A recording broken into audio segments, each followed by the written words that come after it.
Welcome into Other People's Shoes. As you know, I am your host, Neil Matthews. Thank you so much for joining us today. Before we get to today's episode, a little message from my friend Katie Horner. Katie, take it away. The event of the year for Christian business owners is just around the corner. Handprint Legacy Live 2021 is virtual this year, which makes it super easy to attend from anywhere in the world without makeup, long flights, or expensive hotel rooms. Thursday through Saturday, June 24 to 26, we'll spend 3 powerful days mapping out your first or next most important steps for your business. I'm Katie Horner. My husband and I have grown from full-time ministry in Mexico to full-time international business owners by understanding and solving the countless marketing challenges faced by Christian entrepreneurs. We created the Handprint Legacy Live event as a safe haven where small business owners, teachers, authors, and coaches strategize, implement, and grow their business. This event is highly interactive and tickets are limited. Grab yours today before we sell out, because 3 days of Bible-based fun and marketing instruction is going to leave you with your next marketing funnel all mapped out.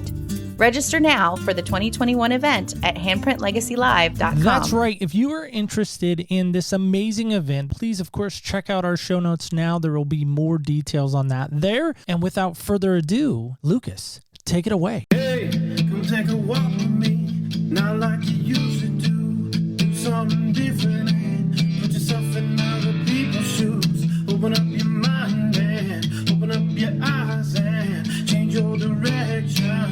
Change your perspective. Welcome into Other People's Shoes. As you know, I am your host, Neil Matthews. Thank you so much for joining us today. Before I get to our guest, I do want to say one quick thing. Mom, if you're listening, happy birthday. Love you so much. Thanks for being my mom. Okay, on to my guest. So let me tell you about her really fast. First thing, she is an inspirational speaker. Love it when we have a chance to talk to speakers. She's also a challenge coach who works not only with men, but women as well to help reframe the life challenges that they go through and look at it as a gift, as an opportunity so that they can pursue with clarity and confidence. I don't know about you, but I love clarity and I love getting some confidence. After losing her hair due to alopecia, and we're going to get deep into that, she has used her journey through that autoimmune disease to help others overcome the losses in their life by resetting their mindset of their loss into growth opportunities in their life. Not only that, she teaches. She's a teacher. Love teachers. Love that perspective. She teaches AP psychology, and she also coaches varsity volleyball for the last 16 years. She resides in the great city of Toledo, Ohio, O-H-I-O, Ohio, with her husband Greg and their beautiful daughters. She's also been featured in Cheddar, which is an online publication, Global Women Magazine, Healthy Women, Medium, Love What Matters, 13 ABC, that's a news station. WTOL 11, also a news station. NBC 24, news station. Kind of get the hint here. She's pretty big. And also she's been featured in numerous times in the Toledo Blaze. Help me welcome her in, McKenna Reitz. McKenna, how are you today? I am wonderful, especially after that. Thank you so much for having me. Well, as I said, we try to get the warm welcome in. Like, I always say that proverbial red carpet, like we got out the Dyson, we vacuumed it out all nice and neat for you. So here we go. I appreciate that. That's awesome. So you are in the great state of Ohio. O-H-I-O spells Ohio, right? That is correct. I am in Toledo, Ohio. So getting into this, I'm so fascinated by your story. I know we met on this amazing app called Clubhouse, which for those that don't know, let me help you. Clubhouse is this giant, basically conference call. If you think of the old school chat rooms of old, except you're not typing, you're on your phone, you're kind of on this giant conference call. Would you agree with that? That's exactly how, like the old AOL chat rooms, right? Like that's exactly how I describe it. Exactly. Yep. But you're on a call rather than chatting, which is good because I can't spell words to save my life. And so it's great that I can use this verbal voice of mine that I think is so much easier to understand than me trying to type out something like, how do you spell responsibility? Like I can't even do responsibility half the time, much less spell it. So there we are. But I want to ask you this question before we get too far down a road with you. And that's this so important question, which I know you've mentioned you've been interviewed and featured in places, but I guarantee nobody's probably asked you this question. Are you ready for it? I'm ready. McKenna, what style of shoes do you love to wear? Ooh, tennis shoes. I am a tennis shoe girl through and through. Okay, is there a certain brand or style? Either mostly Under Armour. I love Under Armour. Okay, so if Under Armour calls you up tomorrow and says, hey, not only do we want to sponsor you and what you're doing, but the volleyball team as well, you're going to be okay with that? Oh, I'm game because my entire volleyball team is sponsored by Under Armour, and the only hat that I wear for baseball cap is Under Armour. It's a special type of hat. So yes, bring it on, Under Armour. Let's go. I'll give you Steph Curry and maybe Tom Brady's number. You guys can connect and maybe work out some. I appreciate that, sir. Stuff. I appreciate that. Yeah, absolutely. I'm here for you. I got you. We'll leave out Cam Newton because, anyway, we're going too far down the road. But if we were going to come out and pay you a visit out in Toledo, come and hang out with you for the day, what would we do together? Like, what kind of fun stuff would you take us around and do? Well, we are about 45 minutes away from the greatest amusement park in the world called Cedar Point. It has the highest, fastest, longest roller coaster in the world. People from all over the world come to see that. We are on Lake Erie, one of the Great Lakes. So we are within about 2 hours of almost every Great Lake. We have lots of metro parks, which is amazing. Lots of hiking trails, Maumee River that flows into Lake Erie. So there's lots of stuff to do. We're within 4 hours of Chicago, an hour, 45 minutes of Detroit, 45 minutes of Windsor, Canada. So we got lots to do all the time. Wow, that sounds fantastic. My wife is a big roller coaster fan, and she has not met a roller coaster yet that she is not willing to go ride. I, on the other hand, cheer from the sidelines. Like, I become the cheerleader. I'm like, go babe, go get that roller coaster. You go, girl. Oh, she would love Cedar Point then. Yeah, it sounds like it. Cause I'm like thinking if I were to go, there'd have to be Dramamine, maybe like one of those, when you fly in airplanes, like you have the baggie, just in case you lose your gummy bears or cookies. They've got a kids area for you can go play on too. There's a really bad story that I actually threw up on a kids ride one time, but that's another story for another time. Never mind. So I'm excited to sit with you for a couple of different reasons. One, because I have never encountered somebody with what you've been walking through, to be honest with you. And to me, if I'm going to be totally candid here, which I should be, it's my show, right? There's a sense of vulnerability. There's a sense of, I don't know what it is, but when I saw your picture come through, because we started dialoguing, about getting you on, which I always love that process. I really love too of kind of interacting with people before they come on. But when I saw your picture come through, I thought, oh my God, like it took my breath away seeing your image that you sent us, the picture image that you sent us without your hair. And I thought there's gotta be, that's gotta be so hard for her and those around her. And so naturally, I'm like, out of curiosity, I'm like, I got to know more about this autoimmune disease. I got to understand it more, because I think, again, when we understand somebody, we can really empathize. And when we empathize, we really, I think, are changed by that. I don't know how you feel about that, but maybe respond to that if you want. No, what's funny is before I lost all of my hair due to alopecia, I really thought that I was an empathetic person. I felt that I had felt others' pain. But what I've learned is that I'm not. I wasn't empathetic. Now I am, because I am able to put my feet in other people's shoes. Because what I've learned is that everyone has a story, but everyone gets to hide behind their beautiful smile and pretend like everything's go lucky, where my story is visible 24 hours a day. And so people are always seeing my story. And so it's allowed me to be able to connect, to be able to see other people's story and see through their smile and be able to connect on such a different level. And so it's been an amazing journey, to say the least. And I'm very blessed because of this journey. Maybe this is a weird question to ask. And I feel like we have some liberties per se, and you'll let us know, obviously, if we're walking down a dangerous road, perhaps that you're not really excited about walking down, which I'm good with too. Oh, awesome. Love that. So here's my question. We talk about flying out to Ohio. It would take us a little bit to get out there in Oregon to Ohio. I didn't map it, but it would take a little bit. But what I'm wondering, if for whatever reason you jumped on a plane with us and we were going to, I don't know, name your favorite place internationally, let's just say. Internationally? Yeah, where would you like to go internationally? Let's go Switzerland. All right, Switzerland. That's a good flight time too, I would imagine. Yeah, so imagine like we jump on in Ohio. Let's say we're flying out of Cincinnati. I don't know anyone wants to go to Cincinnati. That sounds terrible to me, but nonetheless. We'll fly out of Detroit. Detroit is closest. Detroit sounds fun. All right, so let's say we fly out of Detroit. We caught a Lions game while we're there. We're flying on our way to Switzerland, and I sit down next to you. We're first class, by the way. We don't go anywhere but first class. So if you're good with that, we're good with that. All right, so we're going first class to Switzerland. And I sit down next to you, and before you get into your rhythm and routine that you do on your airplane, I don't know, I have my own like panic attack almost. So after I'm past that, before I get the earbuds in or the AirPods in, what am I going to notice probably first about you, first impression, if you will, when I come across you sitting next to you in that airplane? Your first impression is going to be that this is a confident woman, because I'm able to stand proud and be proud of who I am and not what I look like.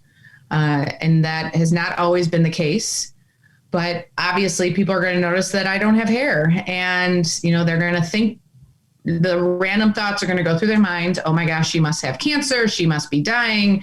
But what they're going to see is my head held high, my shoulders back, my chest puffed, because I'm confident in who I am. I'm proud of the skin that I'm in. And so that's going to be your first impression of me. And I'm most likely have already probably said hi to you and said, oh, looking forward to this flight, and already probably created a conversation with you, because that's just how I am. Well, that's good, because I typically don't like to fly. And so any conversation I can have that can distract me from the flight aspect of the takeoff and all of that would be, you might see me gripping like the armrest, if you will. I'd help you through it. You might help me through that. I would appreciate that. And so with that, I wonder how many times when you're outside of the Toledo area, maybe you're in Detroit or maybe you're in other places, do you get stared at? Do you have kids look at you funny? Because, I mean, kids especially, I would think maybe the worst, maybe adults are the worst. I don't know, but maybe you could help us with that too. Yeah, it doesn't matter where I'm at, whether I'm at the grocery store, whether I'm at school, whether, or I'm flying out to California to visit my husband's. It doesn't matter where I'm at in the world. People are going to look, and innately, we as human beings, we immediately and implicitly judge, and we immediately think of the negative. And unfortunately, I don't know if that's nature, if that's nurture, but what I represent has a negative connotation to it. We connect death to it. We connect illness. We connect all of that. And also it's very rare. I'm kind of like a woolly mammoth. Like, you don't see woolly mammoths all around. You don't see bald women all around. And so it's just a sunflower within a bunch of roses, I'll say. And so I get a lot of looks. I've had, since I lost my hair, people come up to me at the grocery store and say, can I pray for you? Are you going through treatment? And especially if I'm with my 2 young daughters, then they think even worse, because, oh my gosh, she's dying or she's dealing with this, and she has 2 young daughters. And so at first it was really difficult. It was really difficult for me because it was a crush to my ego. And then I kind of took a step back and I realized, you know what? This is my time and my ability to be able to educate people on what alopecia is. And so I would say, no, thankfully I don't have cancer. I hope you pray for those that do have cancer. I just have an autoimmune disease called alopecia that attacks my hair follicles and cause them all to fall out. And they're like, oh, and what I've learned is that all these people that do come up talk to me have all been through cancer, have all beaten it, and are the strongest people ever. And so it allows me to make those connections with people and to be able to hear their stories, because people just need to talk and they just want to tell their story. And that's the greatest thing, is that everyone has a story, and we all need to hear these stories, because that's what makes our world so unique and so amazing. McKenna, first off, that is so beautiful that you can flip it around and really use it as a way to motivate people and especially the cancer people, right? Because they want to impart that, maybe that encouragement or that, cancer battle mindset, right? That they've really been able to come alongside you and really like, hey, let me impart what I've learned. And you're like, well, let me flip it around on you. You're the warrior here. I'm a warrior too, but you're just as much of a warrior. I love that idea of maybe spurring each other on. Ironing, sharpening iron is just a fantastic thing. So help me understand this. I want to know, is there a pain in the autoimmune disease, or is there just the result of it is the hair loss? That has been truly the most difficult thing about losing my hair. There is no cause. There's nothing physically wrong with me. It literally is just the disease that just attacks the hair follicles and causes the hair fall out. And that was my issue, is that I am a person who, when I have a problem, I'm going to solve it. I'm going to figure it out. And when there was no cause and there's no reason, like I had nothing to blame it on. And that is what made it so difficult. And it sounds terrible, but in the beginning, I wanted there to be something physically wrong with me just to explain it, because there were so many open-ended questions. There were so many question marks that made it that much more difficult. And so, but now I am very thankful. Especially when COVID hit, I contacted my dermatologist and I said, am I compromised? I have an autoimmune disease. Am I compromised? And they said, only if you're taking medication to try and regrow your hair, then you'd be considered compromised. I am not. And so I am good to go, thankfully. So I am very fortunate. So when did you first, I know you discovered it around November of 2016, 15, right? Did I get that right? 2015, excuse me. So around 2015. So you've been walking through this almost like 6 years now, if we can do the math on that, roughly, right? So do you remember the first day the diagnosis came through, or the first sign that you were developing this, or how that process happened? I guess I don't really know that. Yeah. So in May of 2015, we had our youngest daughter, Maddox, and in July, I remember we were driving to team camp, and I remember the hairline, and a part of my hairline was just getting really itchy and really red. Didn't really think much of it. And then beginning of August in Ohio, we can start tryouts August 1. So that's a stressor. I just had a baby, another stressor. School starting, another stressor. And so stress is a correlation of alopecia. And I remember teaching towards the end of August, and I looked down at my clothes and my hair, like I was just shedding. And I'm thinking, oh, okay, maybe this is just the normal postpartum hair loss that we're going through. I remember going through with after my first pregnancy, but this time it was substantially more. So I talked to my mom, we went to a dermatologist, and the dermatologist said to me, there's a potential you could lose all your hair. Like, oh, okay. Like that's literally the last thing that any woman or any person, let alone ever, wants to hear in their life. And so what they did is they gave me some topical creams, tried women's Rogaine. I was putting in religiously in my hair. And then season ended end of October, November 1, my family, we had our Christmas pictures done.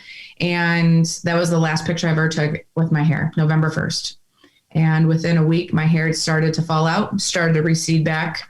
And by end of November, 90% of it was gone. Like standing in the shower, I'd be washing my hair, and that was the worst part. And I'd be standing there and my hands are just full of clumps of hair. And it was a nightmare. It was a horror movie for me it was just so surreal. I couldn't explain it. I'd just be crying uncontrollably. I cried more that year that I feel like the well is dried up. I can't even cry anymore because I cried so much. But it felt like, as a woman, we are subconsciously told or tell ourselves that our hair is our identity. And we don't realize that until something actually happens. And I literally felt as strand by strand is falling out of my head, my hair is just, my identity is just being ripped away from me, because I was known for my hair since I was 5. I had the thickest, most beautiful hair ever. And now it was gone. It was unreal. Unreal. So you mentioned your daughters. By the way, there's so much to say there. Yeah. I don't even have a response, but you mentioned your daughters, and I'm imagining that I can see one of them in the background because we're on a Zoom together. You know, the youngest is yep. She was the one that we just had. Yeah. Yep. She was the one that we just had. Yeah. And so she was only, when I lost my hair, she was only 4 months. So Okay. she has no recollection of mom with hair. Right. So what I'm wondering is, as she grows and as you're brushing her hair or braiding it or doing what, you know, my wife is always, I keep mentioning her and I'm losing money every time I mention her. Anyway, that's a little side thing. Every time I mention my wife, I have to pay her $1. This episode could cost me a lot of money. So just thank you for that. If you'd like to contribute to the show, there's great ways to do that. You can donate at opspodcast.com. Anyway, back on track. But I'm thinking, like, as a mom, right? As a mom, we love to brush our kids' hair. We love to style it. We love to, you know, make it pretty and all this other stuff. So as she's growing, this young, you know, beautiful young lady that you have behind you in this picture, is she asking questions along the way? And is there any, so two-part questions, is she asking questions? And then the second part to that is, has there ever been any moments of jealousy in your mind or in your heart that you've really had to wrestle through? So my other daughter was 3 when I lost my hair. And that was the one I was more concerned with, because she was actually seeing mom change physically in front of her eyes. And she is the reason why I got out of bed every single day, why I still showed up at work. My mom asked me, how do you do it? How do you still get out of bed? I said, there's no other way. I have a 3-year-old and a 5-month-old daughters who are watching my every move, and alopecia can be genetic. And what if it happens to them? I want them to know that if it happens to them, their mom got through it. Their mom is extremely confident and strong. I can do it too. And so it's been a journey. My oldest, you know, it took time for her to kind of figure out, but it was also a transition for me too, that I was going through as well. And I remember when she came home from kindergarten and drew a picture of family and drew me bald. And that was probably one of the hardest things I noticed, is that that's how she sees me. And I wasn't at a good mindset yet. And when I saw that, I had to excuse myself, and I went up to a room and I cried. But then I had to say to myself, this is a 5-year-old who's seeing, and that's how she sees her mom. There's nothing wrong with that. And that she's able to accept diversity. She's able to accept that her mom looks different than the other mom. And that's what makes her mom so awesome. And that's what I had to keep telling myself. Whereas my 5-month-old, who is now 5, almost 6, she has never had any type of perception of what I was like with hair. And so she just knows me as her mom. And the coolest thing that ever happened in my life, which was kind of the turning point of when I stopped wearing wigs, she was probably about 3.5. We just got in the car. I ripped my wig off because it was itchy and hot and I just hated wearing them. And she said to me, Mom, I can't wait to be an adult and take my hair off too. And I just stopped. And that's how she sees it. That what a cool thing that when I get to become an adult, I get to take my hair off too. That's how she saw it. I mean, that changed everything. Like my perception started to change little by little. And, you know, she kisses my head all the time, or she'll lay on me and then put her hair on top of my head and be like, look, Mommy, you have hair. Like, so is there jealousy? I think the biggest thing I'm jealous of is when they go and get their hair done. I miss that. I miss going to the beauty salon and having my hair washed and my head rubbed. Like, I miss that, but I don't miss scheduling my life around my hair because I had to. I don't miss taking hour, to wash and dry my hair. I can get in and out and be ready to go in 10 minutes. I don't have to worry about the rain getting my hair wet. I don't have to shave anymore. It is there are so many beautiful silver linings. Like, it took me a while to figure them out, but now I never have a bad hair day. Boom, mic dropped. Just saying. Not to get too far down a road of maybe too personal, but you kind of slid that in there, like shaving your legs, not on the table anymore for you, right? Yeah. So there's 3 different types of alopecia. There's alopecia areata, which is just random sporadic bald spots on your head. And then there's totalis, which is losing hair on your entire head. And then there's universalis, which is losing hair on your entire body. And that's what happened to me. So I lost my eyelashes, my eyebrows, even nose hairs. You don't know how badly you need your nose hairs until you don't have them. Like, I could just be sitting here and snot could just fall out of my nose. Like what the hell? Like that, like I didn't realize until probably like 2 years ago. I'm like, why in the heck is boogers just falling? I'm like, oh my God. I don't have nose hairs. Like, you've got to be kidding me. But so everyone always asks, if you could have your hair back, what would you? I said, nose hairs 1, eyelashes 2, and then my hair. See, I feel like that's an easy question. Like, that's a layup. Come on, we're better than that as interviewers, right? We're better than that. Of course she'd want to have her hair back. Come on. But you know what? It's really interesting. Like, people ask, would I want to do a clinical trial to get my hair back? I don't. Like, if I'm going to get my hair back, it's got to come back. I can't go through the emotional toll of stopping the medication and my hair falling out again. I need to know that it'll be back permanently. Otherwise, you know what? This is me. And I love who I am and what I represent. This is my identity and I'm proud of it. So if I have to be bald the rest of my life, let's go. Yeah, I think that's a powerful statement from a very powerful person, at least in my mind, to have that mindset shift, to have the moment with your daughter. That car ride must have just probably broke you in so many levels, but also freed you from that cage perhaps that you were in. Would you say that was your kind of awakening or your unstuck moment as far as your daughter making that statement for you to get unstuck from where you were in your head? It's funny. Everyone always asks me, like, when was the defining moment? And I said, I don't know. Like, there wasn't like one time, but if I had to choose one that started to transition my mindset, it would have to be that. Because I feel like a part of me was still wearing wigs and quote unquote hiding is because I wanted to have my kids to have a normal life. I didn't want them to have their mom be the woolly mammoth and look different than all the other moms. But what am I representing to my daughters? And what am I going to do? And how am I building them to be strong females who are confident and are strong and able to make decisions on their own and not worry what other people think or say about them? So that, was another reason of why, it wasn't until June 2019 where I finally went out bald. It took me a good 4 years to finally do it, which is a whole nother story. But that, that I would say it's my daughters in that moment. Yeah. Yeah. I just think that's such a powerful metamorphosis. I chose that on purpose, right? The caterpillar going into the butterfly, right? That moment of saying, this is who I am. I'm going to stop hiding from it. I'm going to stop running from it. This is who I am and this is who I'm going to be. And I'm going to stand firm. My feet are going to be set in concrete to the point where I'm not going to be moved again from that, that spot. So that's powerful stuff. By the way, I love this quote. I always love it when people give us a quote back of something that moved them or spoke to them. So I kind of morphed yours a little bit in full disclosure. So hopefully you can catch the little, change or nuance maybe that I added to it. It says, the problem is not the problem. The problem is my attitude about the problem. I changed it from a our to a my. So why is that your kind of hill, that your moment, that your spot, you're going to, again, that concrete thing that you're standing firm in that. Why is that so important to you? Funny story is that quote is actually said by Captain Jack Sparrow of Pirates of the Caribbean. Fun fact. Well, there you go. I just morphed it because I made it about you, not our. So when I was losing my hair, and then for the next, I would say 9 months, I did everything in my power to solve the problem. I needed my hair back.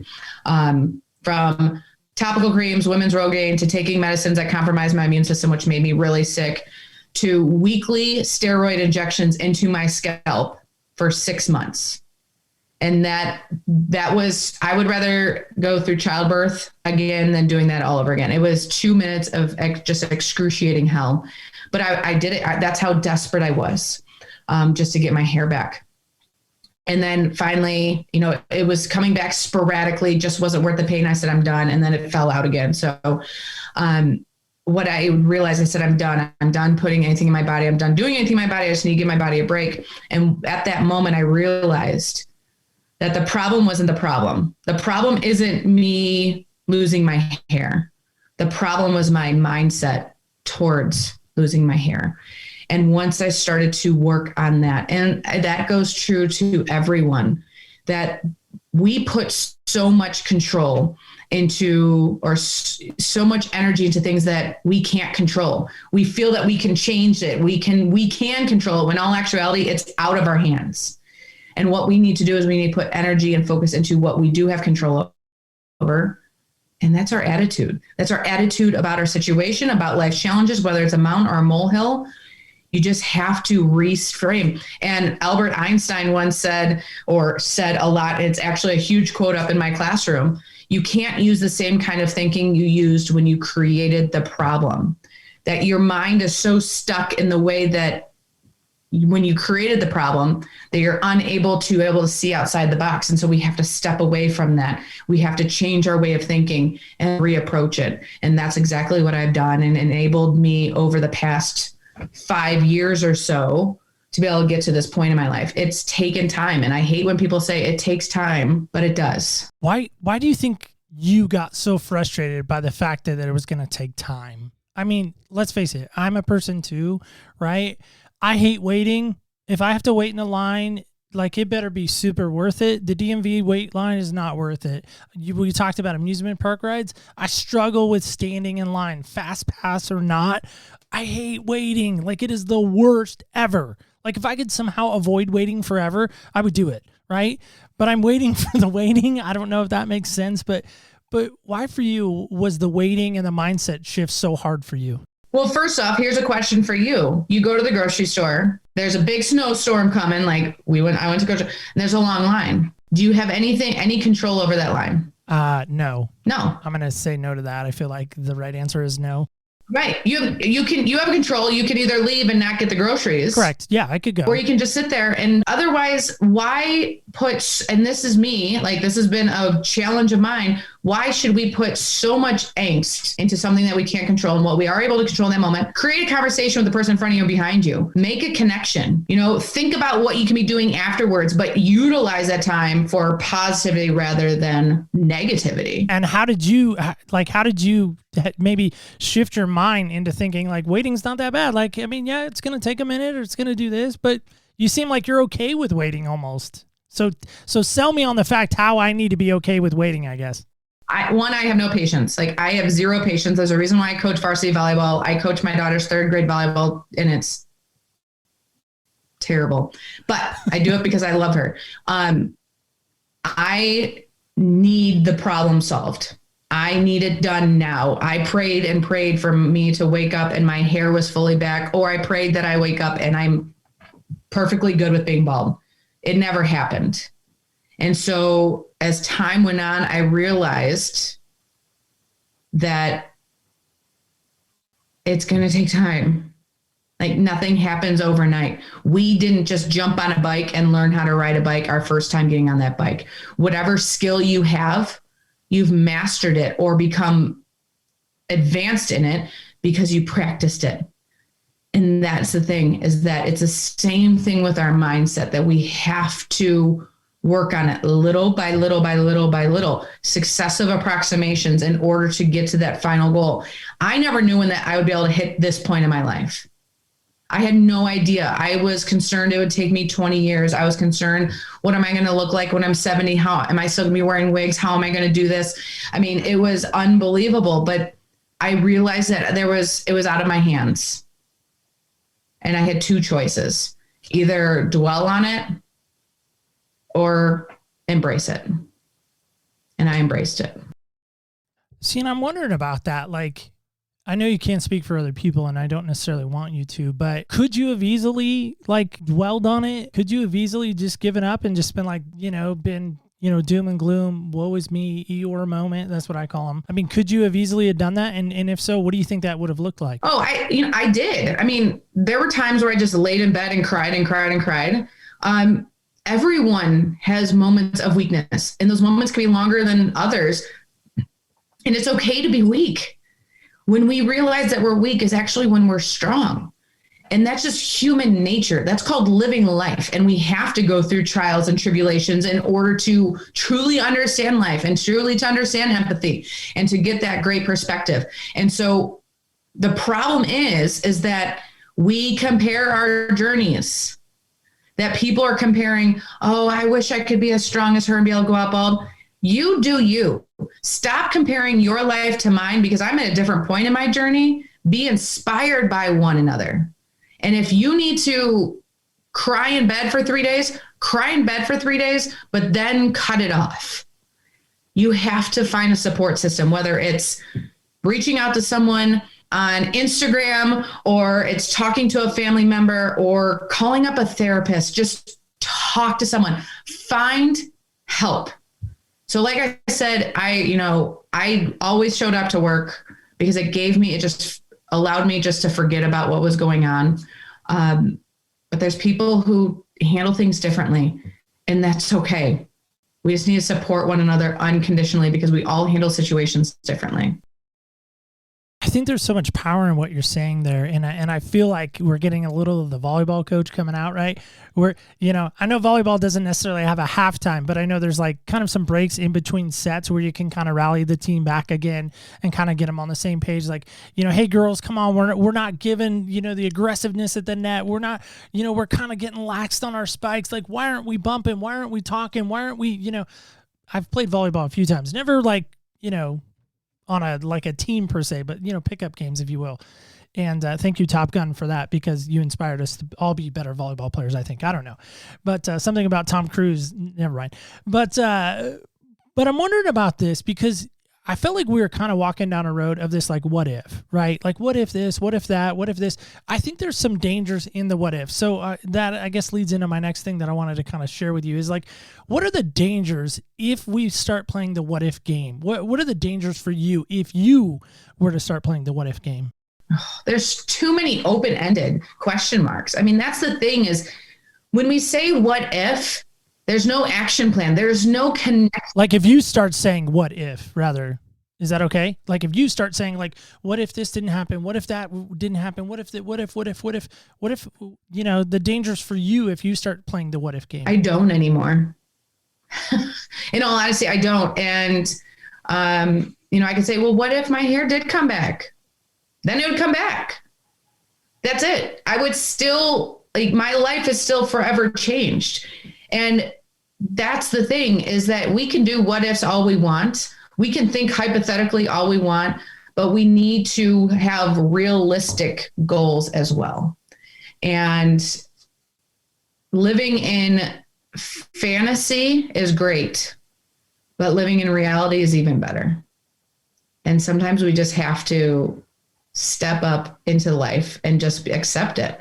All right. So craziest thing somebody has ever asked you or said to you in regards to your situation that you're in? I think the biggest is just the random strange. I remember being at Chipotle and I was checking out and a woman's like, can I please pray for you? I mean, I was so caught off guard. And it was just, I think the other one was when I was with a friend, I'm like, hey, just to let you know, people are going to come up to me and they're like, no, people. And they're like, oh my gosh, I can't believe people actually go up to you. I'm like, I know, isn't it crazy? But it's allowed me. My students, when I was wearing wigs, because I never dyed or highlighted my hair before. So I'm like, screw it. I'm going to get other wigs. I got a blonde wig. I got a red wig. And so I'd wear them all. And they would always ask me, like, how many wigs do you have? And I was open book. Why not? I have to teach transparency. I have to teach vulnerability because that's the only way of life. That's the only way we can free ourselves and allow other people to connect with us and realize that they're not alone also. And so the younger I can be transparent to these kids who are 15, 16, 17 years old, then I can help expand their lives as well. So I think the craziest thing is people just asking me if I'm dying, basically. I mean, that's... Yeah, I would imagine like you probably can't go anywhere too much without somebody probably stopping you and being like, let me, and I feel like as a person of faith, as a disciple of Jesus, as I claim to be, right? I think we do such a disservice to people sometimes when we just walk up to a random person and be like, listen, God just told me to tell you that he's here for you in your time of moment, right? Like we go into this big like prayer session, maybe we want to anoint you with some oil, which I'm not dismissing that or trying to be flippant in that, but I'm just saying, I think we don't go, at least for me, I feel like I don't go up enough and ask enough questions. Like if I saw you again, going back to our Switzerland, airplane ride, like my first question would be to you, oh, hey, so Are you dealing with cancer right now? Like that would be my first question, because that's what we associate a lot of times baldness with, right? And then when you said, oh no, it's an autoimmune disease, then I would be like, man, tell me more about that.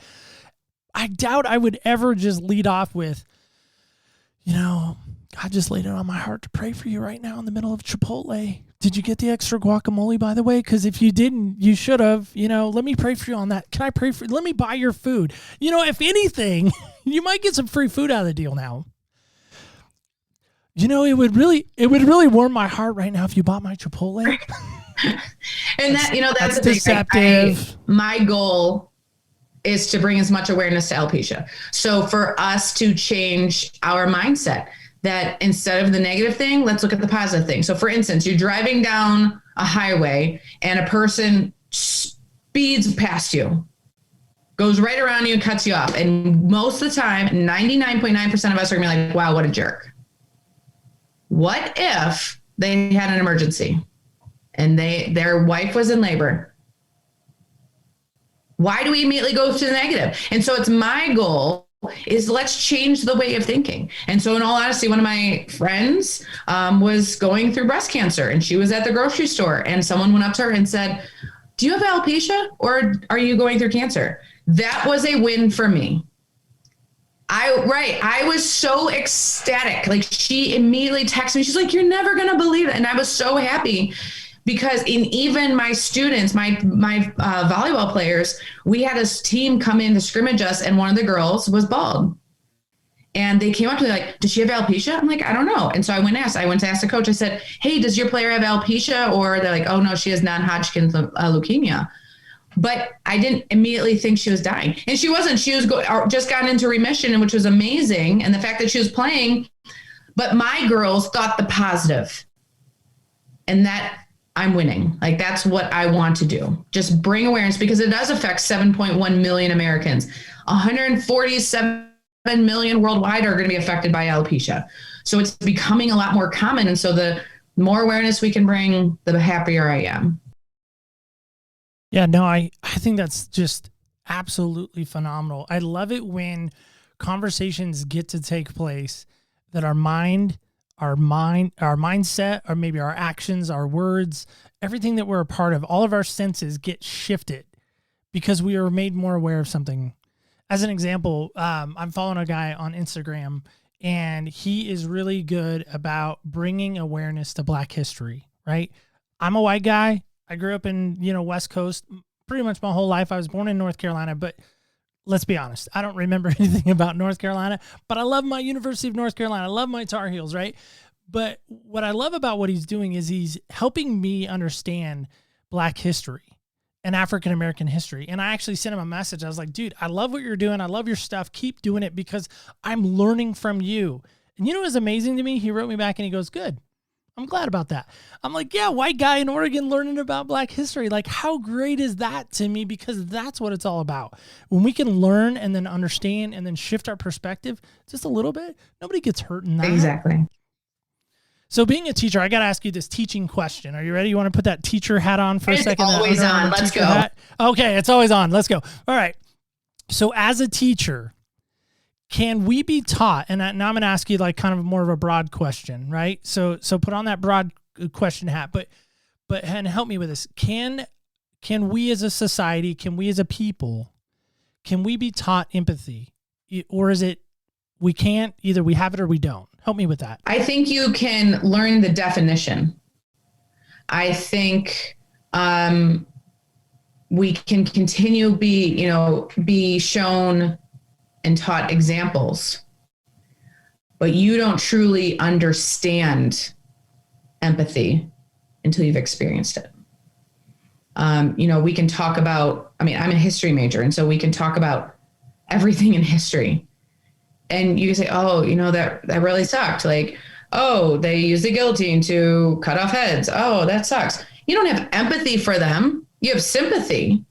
So our job as educators is to teach the difference between sympathy and empathy, so that when they experience it in life, they're going to know the difference. What do you think the major difference is? Because again, I think we all have sympathy. We can look at the soldier coming back from the war. I mean, I don't know about anybody else, but it doesn't matter who it is. I see that guy coming down, the guy, gal, whoever it may be, the soldier returning from war, and the family's hugging them, or they're at the baseball game and they take the mascot head off and it's the dad. And, that breaks my heart because my dad's former military, he's former Marine. Like, I can put myself in those kids' shoes. I'm like, man, that's how I would have felt too. But what's the difference between empathy and sympathy in your mind? In my mind, sympathy is just, you feel bad for them, right? You can resonate, but empathy, you feel it. Like you feel it in your bones. You feel it in your heart. You have created now a connection. And the fact that you checked up on that person afterwards, having that connection, that's empathy. And it's that feeling that you have, that connection that's created has turned it into empathy, where I can see a student walking into my classroom and there's just a little bit off, and I know exactly what's going on in their life. That's being empathetic. I can feel their pain. I can feel what they're experiencing because I can put myself in their shoes because I've been there. I really think that's the key to life. Everybody asks me all the time, they're like, what a catchy name, like Other People's Shoes. Oh, it's so great. And, talk about Clubhouse. Like I've been in a couple of rooms and somebody reached out to me and said, Neil, you really should change your logo because you're not pictured in your logo. There's nothing about you in your logo. Have you thought about changing it? And I politely wrote back. It was very polite, by the way. And I said, listen, my show is not about me.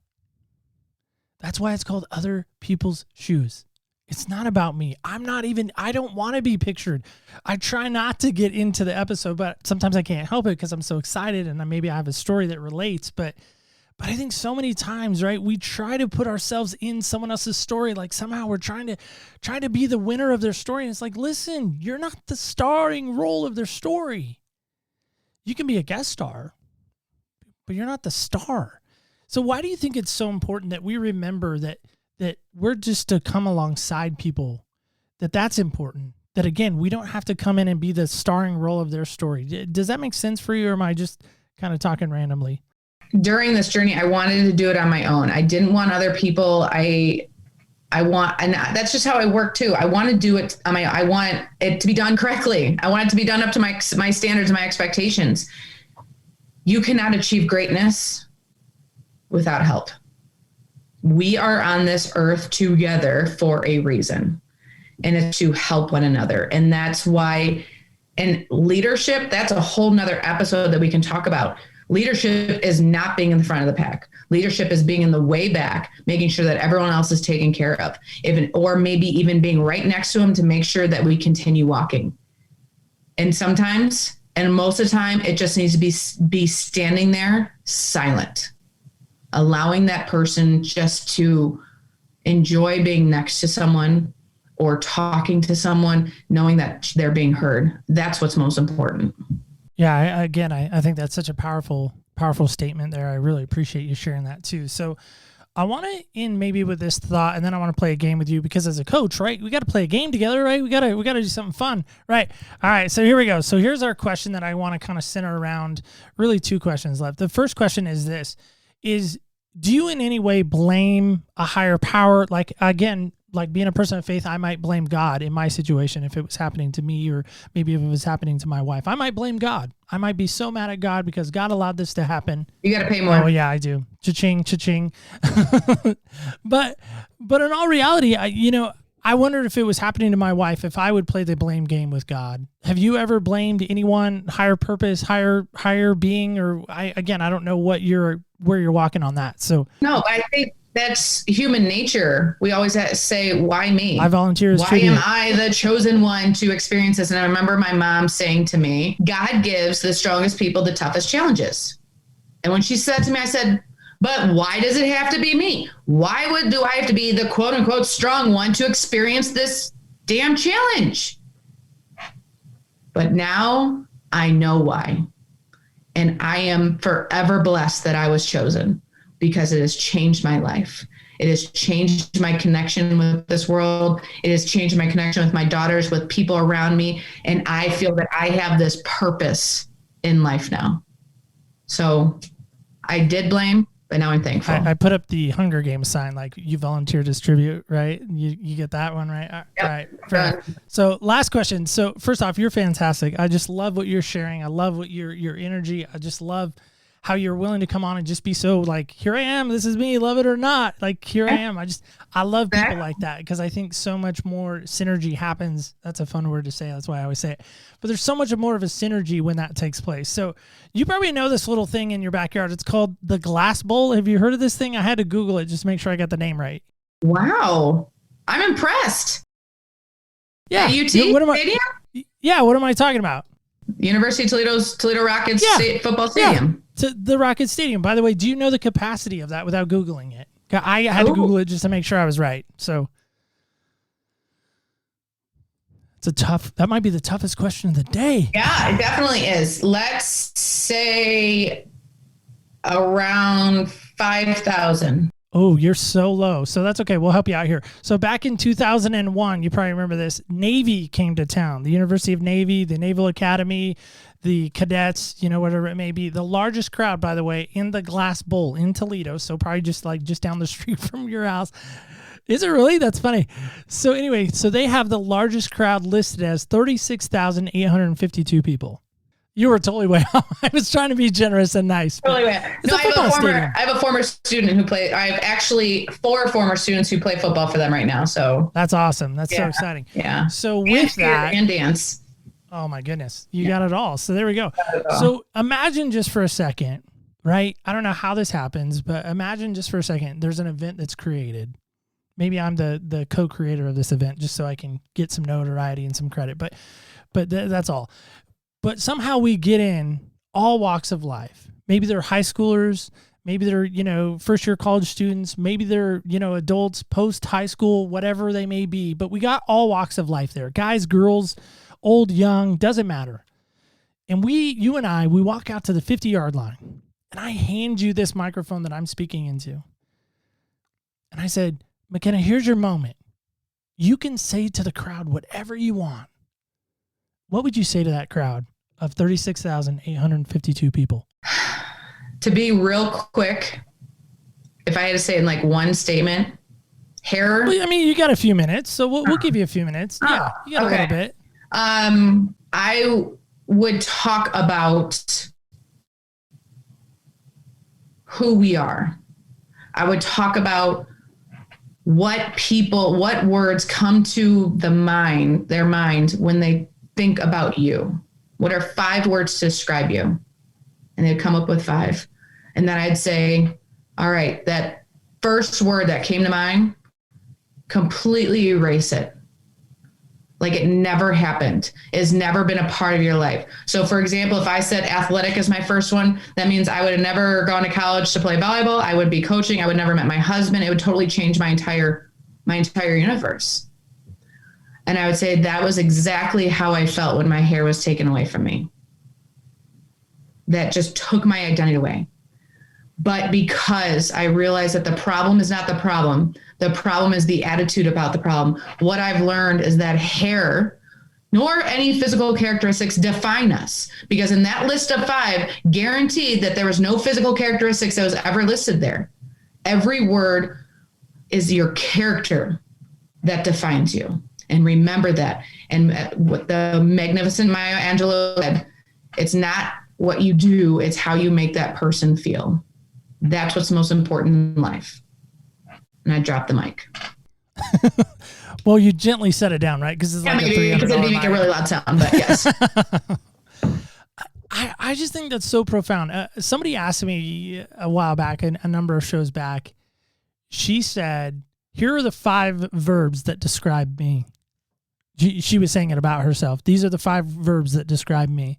And I thought, how did she come up with these 5 verbs? Like, is there like a Google search, like 5 words that describe me? And you put in like these characteristics, but it was a pretty amazing thought process, these 5 verbs. And so it kind of took me back to that conversation when you were mentioning that. So thanks for letting me stroll back to that, because that was a fun chat, much like this one has been. And I think the most important thing is that those words, I don't want to have to give you lists.